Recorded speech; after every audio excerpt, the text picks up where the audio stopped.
Welcome to The World is Your Oyster. I am so excited today. We have a special guest, my very own sweet husband here, Braden Burton. And if you don't know Braden, you're going to learn a lot about him over the next 4 episodes of this series that we're doing for the month of April. We are going to talk all things relationship, balancing entrepreneurship, family life, how we communicate or sometimes lack of communication, navigating running businesses together, relationships, and the legacy that we want to leave for our family. So let's get right to it.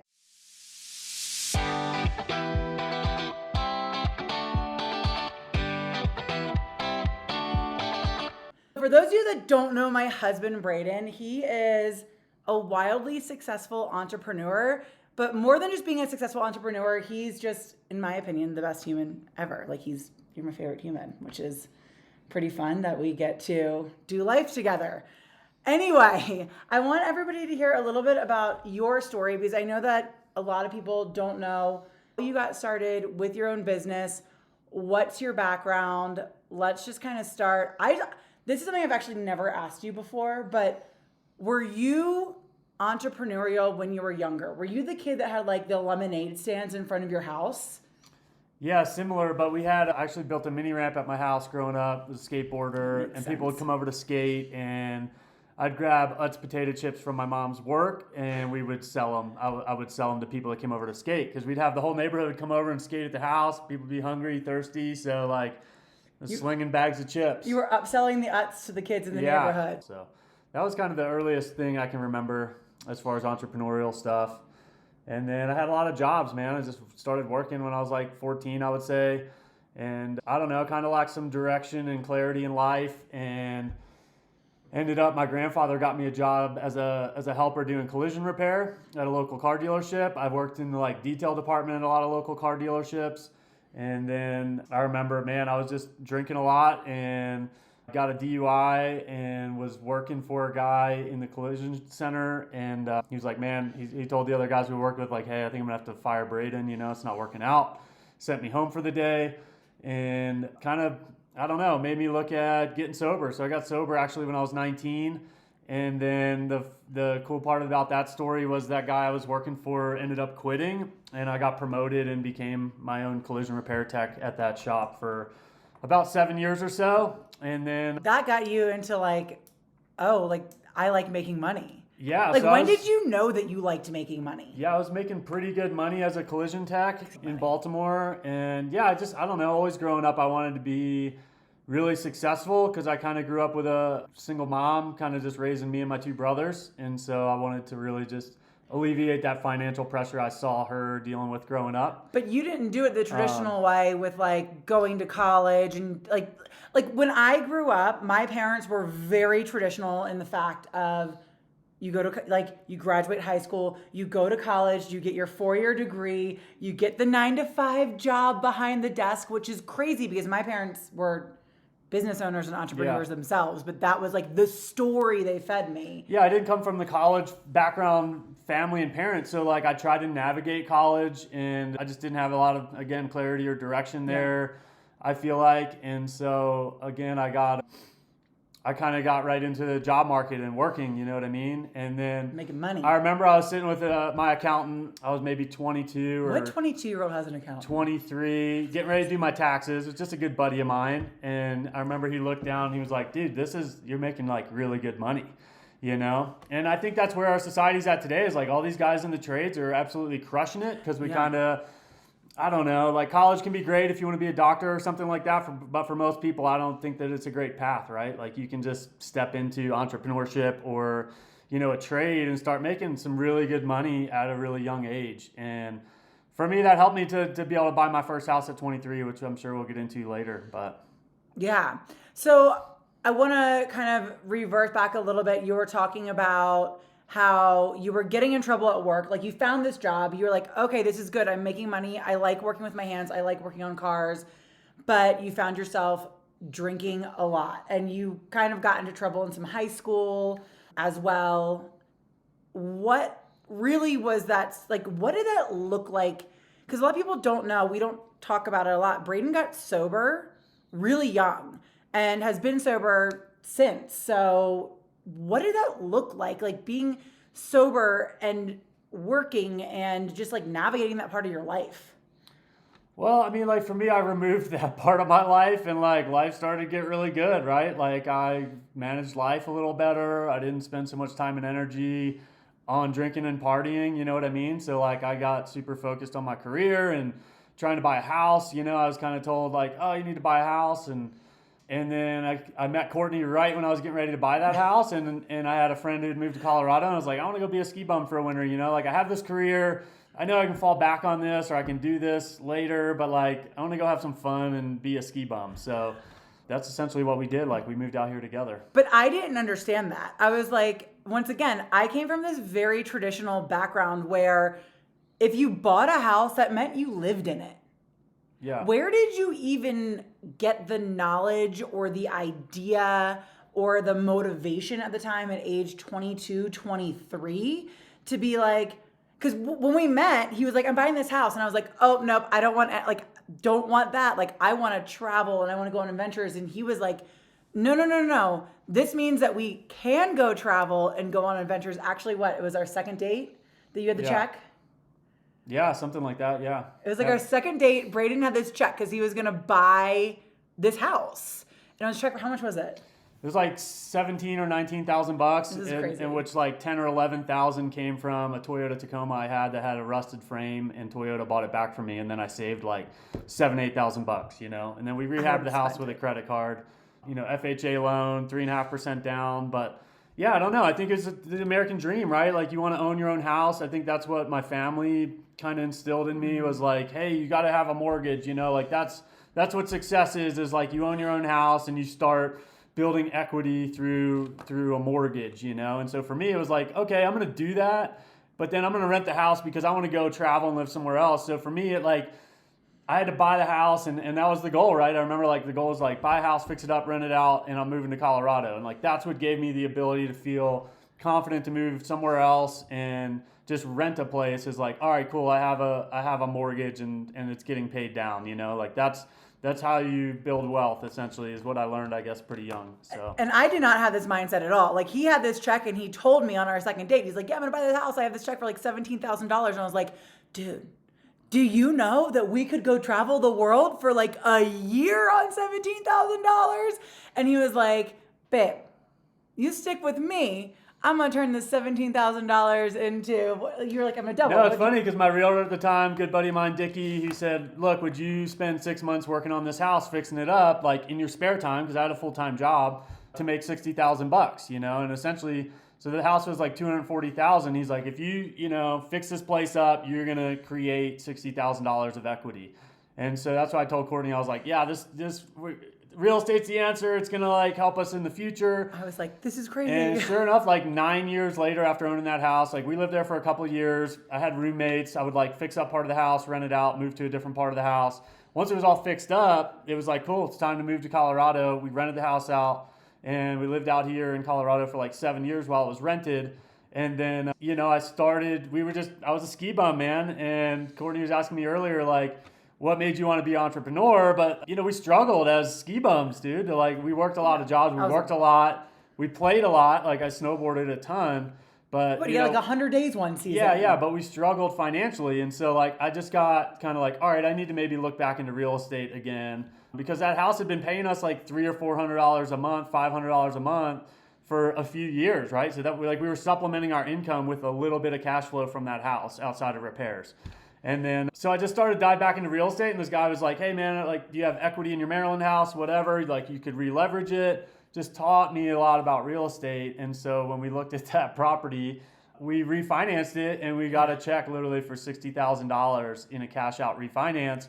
And that's how we bought our second property and first home in Colorado. So. And Braden was like, look, I told you, like it was what, like 10 years later after that, not even 10 years later. It was 9 years later, I think. 9 years later after that second date that he took that $17,000 and turned it into $60,000 and then bought our next property. Which we still had equity in the house as well. Like we refinanced the loan, interest rates were different at the time, but we were able to pull cash out and keep the payment the same and continue renting the property.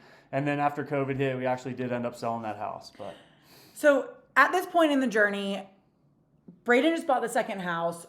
He's still, like, we're out in Colorado. You're a mechanic at this point. So you're working at Sky High for Earl.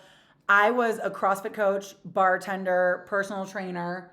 We had just started Wheelies and Waves. We had started Wheelies and Waves back in 2015 while we were still working all of these jobs. And you're like I said, growing up, my parents were both entrepreneurs. So I kind of understood that seasonal hustle and that seasonal business. What was that like for you? I just want to like hear your thought process. Like, I came to you, he got me a paddleboard for my birthday. So literally, like, my birthday is next week. So it's, very timely that we're doing this. And I went and I took a paddleboard class and I came back and I was like, babe, let's take our savings and buy 6 paddleboards and open this paddleboard business. And by the time, by the way, our savings at the time was like, I don't know, $6,000. It wasn't like we were rolling in the doja and like had this money to take risks. And you, as much as you are a entrepreneur and risk taker, I would, like, whenever people ask me about it, I'm like, I consider you more of a conservative risk taker, if that even makes sense. I think most entrepreneurs are like safe risk takers. Like, I've heard the Warby Parker founders talk about how they like started to found that business. And so, we took on some risk, but at the same time, like, we bought paddle boards that had value, and like, if it didn't work out, we could just sell the boards and it was whatever, right? So we kind of started and tested it. And I think that's what you kind of need to do as an entrepreneur, is like start, test it, try stuff out, see what works. Yeah. And so, like, for us that first season, we made some money. We paid for the boards, and then we made $15,000 that first season. Yeah, we made $15,000 the first season renting paddle boards, which was like mind-blowing money to out us of our garage. And I think it, it started because we were like, all right, we need to figure something out. Like, we worked for some of the ideal companies in the Valley to have a career with or work for. And we were still struggling to get by. Like, I told Courtney earlier today, like, I remember not being able to, like, feel like we had money to afford toothpaste. Like, we were out of toothpaste. And I was like, where am I going to get the money to do this? So you get sick and tired of being sick and tired, right? Like, if you're tired of struggling or living, like, something's got to change, right? Like, I saw that, like, if we kept doing what we were doing, we were going to keep living how we were living. And it's not to say we were living a bad life. Like, I negotiated a lease on a ranch. We were living on a 20-acre ranch. That's awesome. We had tons of fun. We drove Subarus through ponds and shit on the ranch. Yeah, we rode snowmobiles all over the place. Yeah, we were always living the life, right? But you get to a point where I think your life changes. You get older and you realize you want some more, or you want some more stability, or you're just ready to get to the next level. So we were ready to get to the next level. And we tried, Wheelies and Waves. I remember we were doing that while working other jobs. And then I quit the mechanic job, and I didn't know what I was going to do, but I knew I was going to figure something out. We had Wheelies and Waves started, but it wasn't making any money. No. And then sure enough, like, a friend had reached out to me, and we started a mortgage marketing company, Which you knew nothing about. Which I knew nothing about. I knew, like, he knew I had good financial acumen. And so, like, I ran the back end of the business and he ran the front end, and we scaled really quickly. Like, that business went, like, I put in $5,000, he put in $20,000. So $25,000 to start this business. And we went from 0 to 50 employees in the first year. And did like 1.8 million in revenue the first year in business. So, like, which is insane. Really fast ramp up and scale, a lot of staff, a lot of issues, a lot of, I don't know, just what comes with scaling really quickly. And Wheelies and Waves has scaled really slowly this is now our 10th year in business.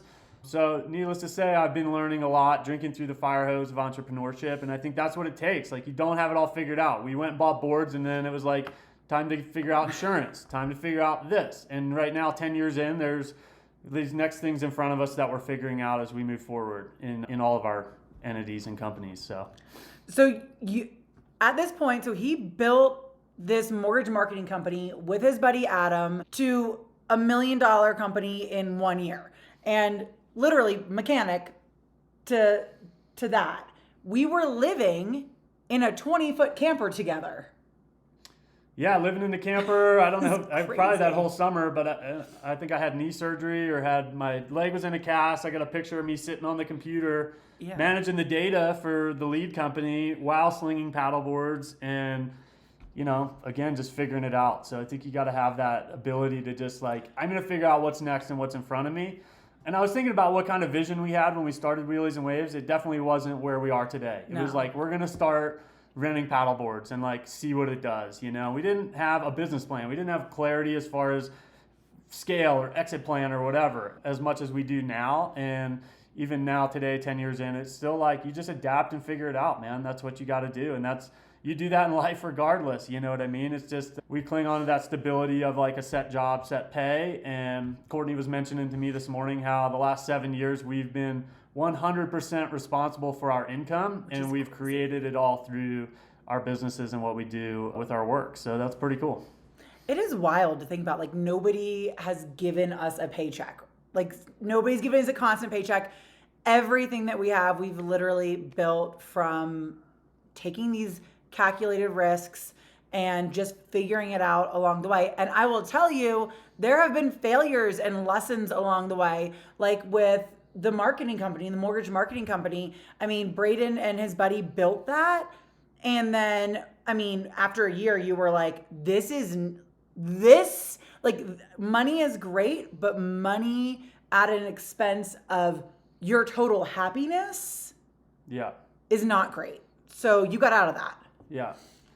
Yeah, and again, I think you just kind of dial in as you go and take action. You figure it out as you go, right? So like in doing that company while running our paddleboard business, it was kind of like, all right, I like this. I want to double down on this. I don't like this. And you just adapt and figure it out as you go. But so for me, like I get a lot of energy like from real estate, doing real estate stuff, and from running Wheelies and Waves and generating leads and running that company. Although it was successful, it took a lot of my energy out of me, and like I would be in front of a screen all day, and that's just not how I like to operate. So yeah, it's figuring out what works for you, like that could work for you. And if it does, like go all in, do it, figure it out. And I feel like during that time period, we both really realized that we wanted to build our businesses around our lifestyle.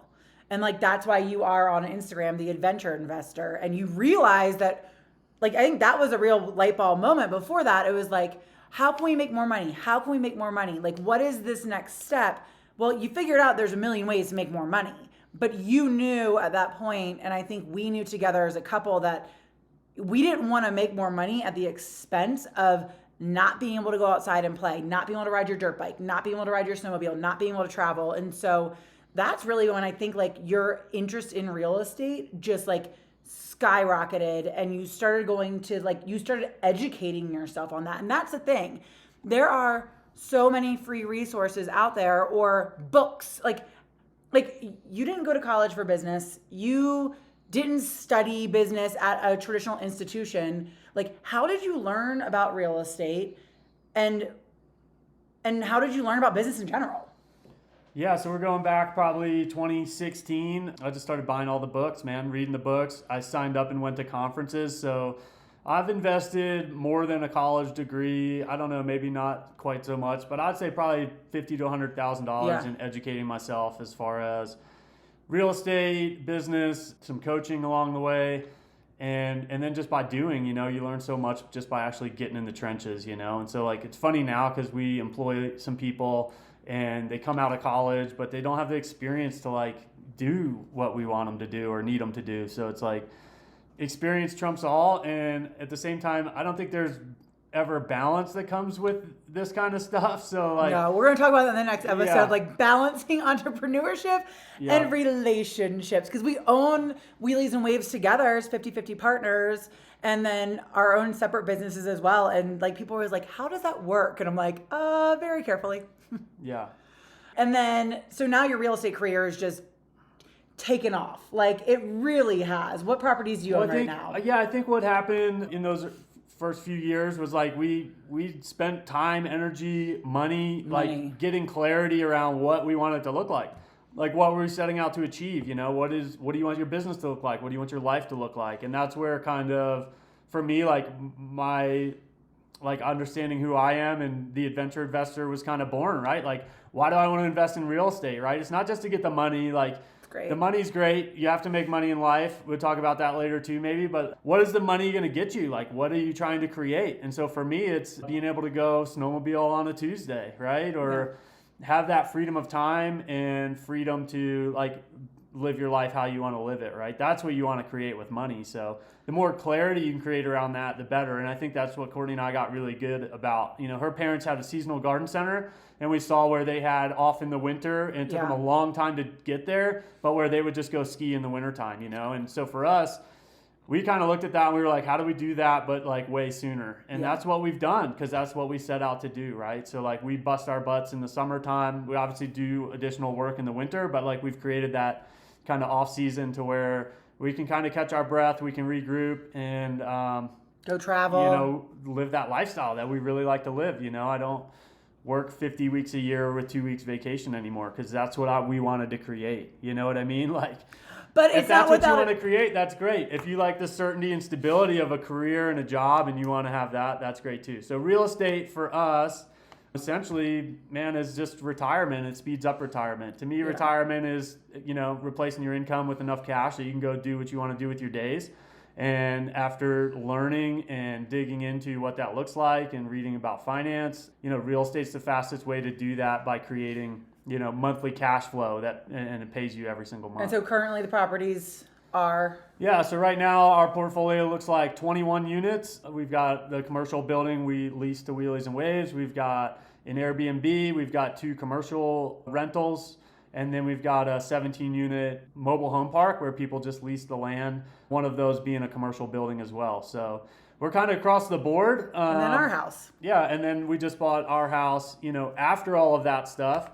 We bought a primary residence for us, which doesn't sit well for me as an investor because it's not the greatest investment. But it sits well for me as a wife. You gotta have a home base for your family at some point, right? Yeah. But if at all possible, I would say it's better to buy the investment properties first. Yeah. And luckily, I was able to convince Courtney of that, and so we delayed that gratification. And what happened is the investment property allowed us to have the down payment to purchase this house we're in now. Yeah. Like we would not be able to have this house. It's expensive, man. We bought this property for $700,000, and the money for the down payment and getting into this house came from our investment real estate. So yeah. Well, I'm already like so excited. This is just part 1 of this 4-part series. Next week, we are really going to get into what it looks like to balance entrepreneurship and relationship working together, and really what that looks like for us and communicating as a couple. So hopefully you loved this first episode. You loved getting to know Braden, and as much as I love getting to know him, because once again, you know, married over here. And make sure to subscribe, and we will see you next week on the episode.